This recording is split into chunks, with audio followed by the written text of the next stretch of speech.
Hey guys, this is Sahil from alphabetazone.com, and in this video I will show you how to off the political feed on your LinkedIn account. So if you want to stop political type of post showing in your feed, you can do it by using this feature of LinkedIn. So in order to disable political feed on LinkedIn, first you need to open your LinkedIn account. Now you need to log in to your account and select the setting option, and after selecting the setting option you will see lots of option, but you need to scroll down and you will see option of feed preferences.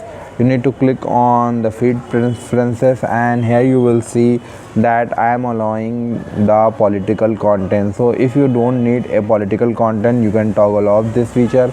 After this, LinkedIn will not show a political content on your feed. So this is the way to disable political content on LinkedIn app. I hope this guide was helpful. Please subscribe to our channel.